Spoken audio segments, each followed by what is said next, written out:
আমি তো যেতে চাই, আমি যেতে চাইবো না, কিন্তু আমাকে আটকেছে কে? রাজ্য প্রশাসন। একটা কথা বলছি, কারো গায়ে লাগতে পারে, পশ্চিমবাংলার মুসলমানদের আওকাত মমতা ব্যানার্জি বোঝাচ্ছে। আপনাকে এই মঞ্চ দেওয়া হয়েছে, এই মঞ্চ থেকে আপনি আপনার অধিকারের কথা বলবেন। এই জন্যই আইএসএফকে আটকাতে হবে, আইএসএফের লিডারদেরকে আটকাতে হবে। এই জন্য কুচক্রান্ত করেছে। দুর্ভাগ্যের বিষয়, আমরা যে রিলিফ পাওয়ার আশা করেছিলাম ডিভিশনে গিয়ে, ওই দিনকে পাইনি। তবে এটা আমরা সুরাহা করব। তবে বাংলার মানুষকে বলবো, দেখুন কারা প্রকৃত মানুষের হয়ে কথা বলছে, আর মমতা ব্যানার্জি কাদেরকে আটকাতে চাইছে আর কাদেরকে জায়গা ছেড়ে দিচ্ছে। আপনাকে আমি জোর গলায় বলছি, শুভেন্দু অধিকারী গিয়ে বিষ উগলাচ্ছে কোথায়? গার্ডেন রিচে। শুভেন্দু অধিকারী যে বিষ উগলাচ্ছে কোথায়? শ্যামপুরে। শুভেন্দু অধিকারী ছুটে চলে যাওয়ার চেষ্টা করছে কোথায়? বিভিন্ন জায়গাতে গিয়ে বিষ উগলাচ্ছে। সেইখানে রাজ্য প্রশাসন স্কট করে নিয়ে যাচ্ছে, সরে যাও, রাস্তা ক্লিয়ার করো। শুভেন্দুবাবু যে এখন বিষ উগলাবে, ওখানে হিন্দু মুসলমান হলেই তৃণমূলের লাভ হবে, বিজেপির লাভ হবে। এরা তো ভাঁড় একটাই, শুধু শুরুম আলাদা এদের। তৃণমূল আর বিজেপি তো আলাদা নয়, ভাঁড় একটাই, শুরুম শুধু আলাদা। কাউন্টার, ক্যাশ কাউন্টার ওদের এক জায়গায়, মানে যেটা সে জমা হচ্ছে, ব্র্যান্ড একটাই, আরএসএস।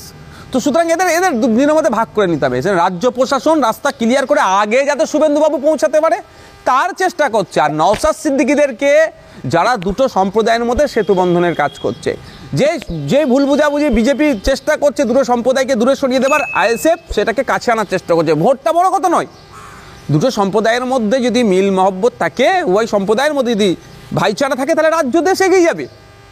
আর বিজেপি চাইছে সম্প্রদায়ের মধ্যে বিভেদ করে দাও, শুভেন্দুবাবুরা চাইছে হিন্দু মুসলমান করলেই ভোটে তাদের লাভ হবে। দুটো তৃণমূল আর বিজেপি, কেউ শাসকে কেউ অপোজিশনে, এটা দখল করে রাখবে, আর বলার লোক থাকবে না। এটা তো চক্র। এটা সেই জায়গায় যখন আমরা আটকানোর চেষ্টা করছি, আমরা জাতীয় ঐক্য গড়ে তোলার চেষ্টা করছি, রাজ্যের মধ্যে ঐক্য গড়ে তোলার চেষ্টা করছি, শ্রমজীবী মানুষের কথা বলছি, কৃষকের কথা বলছি, ছাত্র যুবর কথা বলছি, তখনই আমাদেরকে আটকাতে হচ্ছে। আমরা যখন আমার বোন তিলোত্তমার কথা বলছি, আমি অন ক্যামেরা বলছি, আমার বোনের ইনসাফ এখনো হয়নি।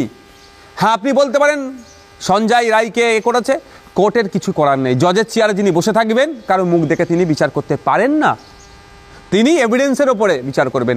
যারা এভিডেন্স প্রোভাইড করেছে তারা, আমি মনে করছি, অসত্য দিয়েছে, অনেক কিছু লুকিয়ে রেখেছে। কারণ যখন সন্দীপ ঘোষ আর টালা থানার ওসিকে গ্রেফতার করেছিল, কি বলেছিল? লার্জার কনস্পিরেন্সি আছে, অনেক কিছু কারণ দেখিয়েছিল, সেগুলো কোথায় গেল? সব থেকে বড় কথা, সিসিটিভি ফুটেজে যাদের এসেছিল তারা কোথায় গেল? আর একদম সহজে বলছি, রাজ্য সরকার, রাজ্য প্রশাসন যে তৎপরতা দেখাচ্ছিল ওই দাহ করার সময়, মানে 2-250 প্রায় বললো নাকি পুলিশ দিয়ে, নির্যাতিতার পরিবারের কথা শুনলাম, 2-250 পুলিশ দিয়ে শ্মশানটাকে, মানে এটাকে ঘিরে দাহ করতে হলো কেন? এই তৎপরতা কেন? কিছু তো ডাল মে কুছ কালা হয়। তো আমার এই নির্যাতিতা বোনের জন্য আমরা আওয়াজ তুলছি। গতকালকে যে 3000 লোকের আমরা ক্যাপাসিটি করেছিলাম, সেখানে আপনারা দেখেছেন কোর্টের মান্যতা নিয়ে আমরা করেছি। কোর্ট যে গাইডলাইন দিয়েছে, আমাকে যেতে বারণ করেছে, আমি যাইনি, বলেছিল নিজে জুডিকশনে থাকতে, সেখানে ছিলাম আমি। তার বাইরে আমাদেরকে যাদেরকে যে নির্দেশনা দিয়েছে তারা আমরা একটাও বাইরে যাইনি। লোক থেকে শুরু করে সবটাই আমরা সেই মধ্যে রেখেছি। ওখানে আমরা দাঁড়িয়ে শপথ করিয়েছি আমরা কি, আমার নির্যাতিতা তিলোত্তমার পরিবারের সাথে আমরা থাকবো যতদিন না ইনসাফ পাচ্ছে। ফলে অসুবিধা হচ্ছে, এই জন্যই নওশাদ সিদ্দিকীকে আটকাও।